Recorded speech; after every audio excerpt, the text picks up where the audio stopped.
back in like 2011, there's a screenshot of a gaming tournament where the place prize was 25 Bitcoins, right?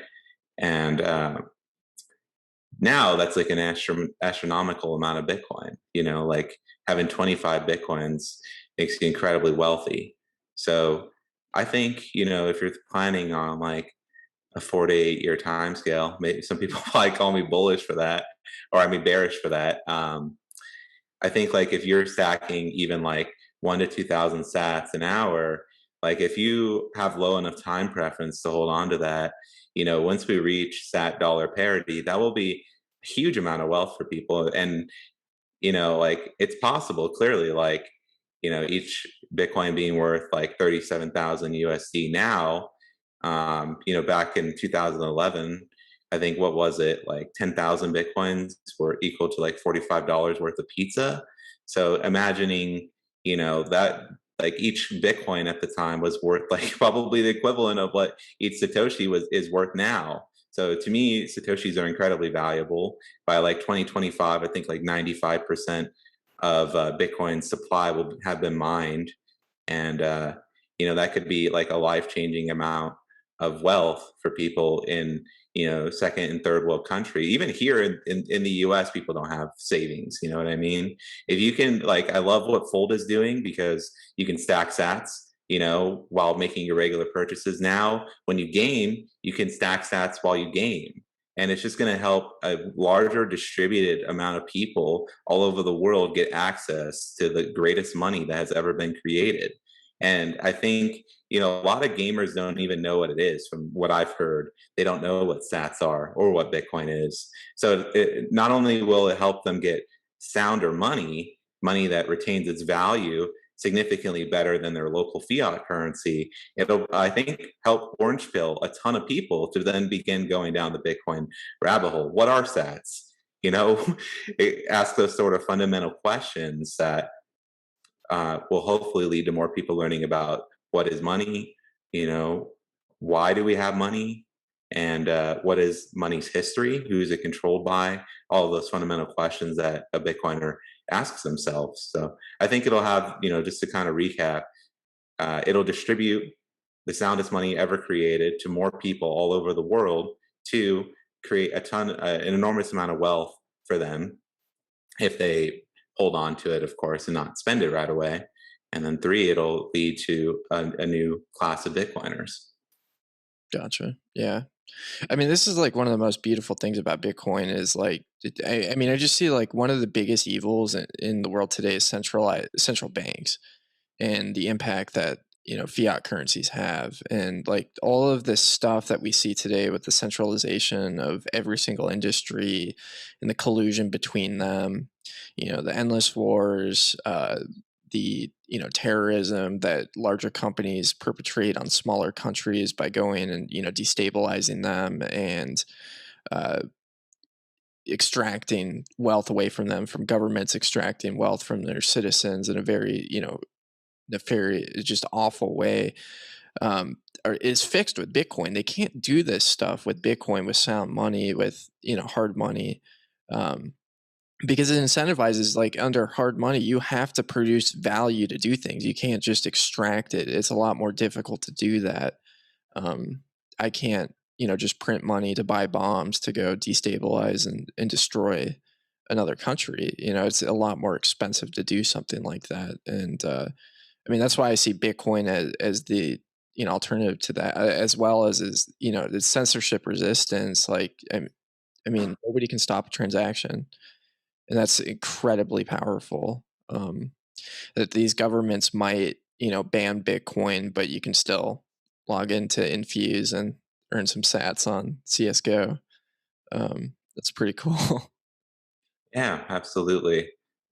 I agree 100%. I think like the fact that, no one has control over the monetary policy. It's only ever going to be 21 million. And the fact that no one can ever change that is incredibly powerful. You can't censor those sort of transactions. It's unconfiscatable. So like you said, if everyone begins operating under a Bitcoin standard and they want to fund wars and people only accept Bitcoin for payment, or sats rather, then they're gonna have to raise the money, and people have to voluntarily contribute to funding those sort of things, which then you'll have a better understanding of where your sats are being allocated, what they're being used for, and ultimately have a voluntary choice instead of just being taxed, have no idea where this money is going. You know what I mean? Like, I think one taxation is theft in general. Like, just because like there's a government in the middle between you and someone else redistributing your wealth or using it for nefarious purposes, that doesn't make it okay. And two, I think like I would be willing to voluntarily contribute to something that would improve, my local community. I'd be happy to contribute something towards that. But the ultimate difference is like that would be my choice rather than being forced into doing it. Because if I don't pay taxes, obviously I'll go to jail. And I don't want to go to jail. So, it's like they're using violence to extract money from me to use it for whatever purpose that they deem it's suitable for. And I have absolutely no control over that. So, having like more of that sort of money and teaching people that sort of concept all over the world, especially in areas that, are more authoritarian and governments are more controlling, that they now have this freedom and power to be sovereign individuals, that is incredibly powerful and a completely different shift in mindset. Yeah. Uh, I want to say this too is I've been reading The Sovereign Individual, and initially it started off with agriculture, right? Land was the first asset that produced yield, and with that created like incentives to plunder those lands, and that's kind of how states were created. Basically, organized violence to be able to extract yield from farmers, basically. So now we have an asset that can't be seized, through means of violence or stolen. Yeah. Yeah, that's a great book, and I think it's phenomenal for people to understand that. I mean, just like it does a great job of outlining the Catholic Church and the parallels of the Catholic Church in the 1200, 1300s, up before, the Reformation and um, the Enlightenment period, and the similarities that it has to our government today. I mean, like there's this idea that is like talked about of like government legitimacy because of a social contract. And Yeah, what if you don't agree with the social contract? You know, we're both talking. I totally with you that taxation is theft. It's coercive. It breaks the non-aggression principle 100%. And if I don't agree with it, then what's your choice? It's like I can give you two choices. You can go and shop at Walmart, or I'll put a gun to your head. Um, and is that really like a fair? You're going to make the decision to go shop at Walmart. Is that like you expressing any sort of free will or agency, or is there manipulation there, and coercion? Like it's and people don't realize that there's an option outside of this. I mean, you just look at the Catholic Church and its control it had on um governments and on its people. And we look back at that, and there was very obviously a different choice, that people could go and express themselves as they wanted. They could um you know study science in a way that didn't agree with the church, like all of those things that were possible. I'm sure many of the people thought that those ideas were just as ludicrous as what we're talking about. This idea of a world without, um, government coercion at the level. I think there will always be coercion, in every society of some sorts. Like that's just unfortunately part of human nature of wanting power and control over others, wanting to not work at the expense of others. Um, but I think we can really limit it and lessen it, and create bastions of freedom, that. And yeah, I mean, I am really really rooting for El Salvador right now. And we'll see if I was talking with my mom and stepdad about that, and they were really excited about it. And I said, yeah, we'll see if um some crazy things like if they get destabilized if there's an invasion of El Salvador, or, and there's some sort of economic hitmen that go in and destroy the country. I Or, hope not. Yeah, I really hope not. I hope they don't get sanctioned either. I mean, I think the key for their success is for other countries to do the same thing in tandem, and it sounds like there's a possibility for that to happen. Um, and I mean, it's just if that whole region starts accepting Bitcoin, if there's like 4 or 5 countries that do it all simultaneously, or really soon, I think they'll be okay. But yeah, I mean, those people at the IMF and at the Fed, and they're truly evil people that don't do. I mean, like Donald Trump was on the news the other day saying that he hated Bitcoin. They thought it was a scam, and then he said he didn't like it because it was competing with the dollar. And then, like, these other, I can't remember who it was. It might have been Yellen, going and saying that Bitcoin kills the case for these retirement funds, trying to scare old people away from it. It's like, those are actually pretty powerful statements, to suggest those things, that Bitcoin is competitive with the world reserve currency. And then two, that, it could upend this awful, crazy Ponzi scheme, which is our retirement system. It's that powerful, and they're that afraid of it. Yeah, I agree 100%. Thinking about like retirement, once I understood Bitcoin as like money, because I first learned about it as technology and liberating yourself from banks, you know, once I understood it as a money, I was just like, I don't need a 401k.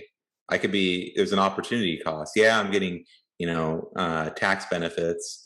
Yeah, I get a company match, but ultimately, like, if you think that 401k with the company match, let's say like you get a 10% return on investment and you get 100% match, what is like 110% return? Well, Bitcoin's appreciating at 222% every year, and I have full control over that money. When you throw your money into a retirement account, you have like no control over where it goes. They have specific mutual funds that you can invest into. They don't tell you what that mutual fund is composed of. You're just throwing this money into a bunch of random companies or large corporations that you have really no idea about. Or at least with with Sats, I can say, okay, I have control of this money. I have 100% custodianship of it, and there's no counterparty risk. It's the soundest money ever created, and I'm going to get a higher return on investment. Like, so the freedom factor plays into the cost for me because I want freedom, and then two, the return, if you're looking at it from like an ROI perspective, Bitcoin kills it there too. So it's like, why would you want these sort of retirement funds? And I think it's so ridiculous, like Social Security. Like, I really genuinely feel like we'll never see that sort of retirement. And then like the yield that we get on that for like retirement, the amount of money we get paid out is so low compared to if I could take that money and actually put it in Bitcoin rather than, have it given to the government, or I'll get like minimal yield. Like I see that like significantly better. So, to me, like even just holding it for 4 years is like someone that's older makes a lot of sense, for one cycle.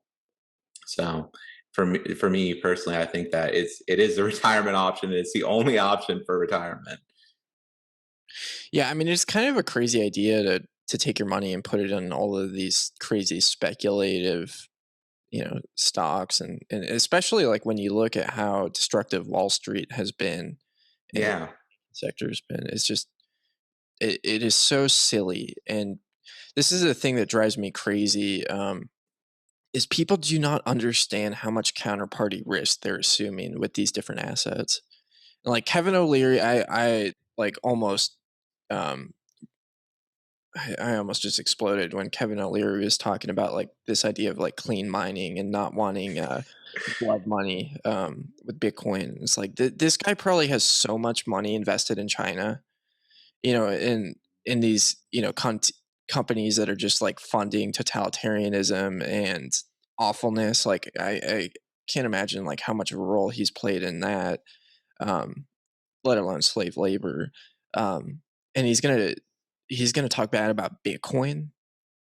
Like, it's just it's insane to me. Like, And that's something that, like, I don't think people realize is, like, when they're putting their money into these passive investments, like these 401ks, that like I remember I had an Acorns account a few years ago, and I was looking at what was in it, and I'm pretty sure it was like companies like Tencent, which is like a crazy Chinese company that's propagandizing people with these awful CCP stuff all over the world. And it's like you don't have that control of where you're putting your money, um, and it performs terribly. Like paper towels perform better than S&P so far this year. Yeah, and that really shows you that there's something fundamentally wrong with fiat money. It's not depreciating fast enough. We need to inflate these asset prices quicker. Yeah, well, there's $6 trillion on the way. So Make it I know it's not funny, but it's just sad, the only option for me is just to laugh. As you could feel sad about that, but ultimately, I think it's a net positive. Like, yeah, if like we become Weimar, or I guess when we become Weimar is a better statement. Um, there's going to be a lot of economic hardship, especially for people that are unprepared for such things, and that's sad. I do feel sad for that, but at the same time, it's going to help. Like, as an example, by printing money and bailing out large corporations, like you're reducing pain, um, immediate pain, instead of letting these companies fail and go under so that capital can be reallocated, new businesses can form, more efficient businesses can form. And basically the idea of creative destruction. And I think the same thing is going to happen with Bitcoin. I feel like there needs to be creative destruction. Like, this is going to be painful for a lot of people, but it's ultimately going to get us to a Bitcoin standard faster, more freedom, more power as an individual, which will be in the long run a great thing. So that's kind of how I see it. I feel like fiat money is completely messed up. It's gonna probably stuck for a lot of people for a pretty long time, but after we all adapt to a Bitcoin standard, it'll be much better than what it was before.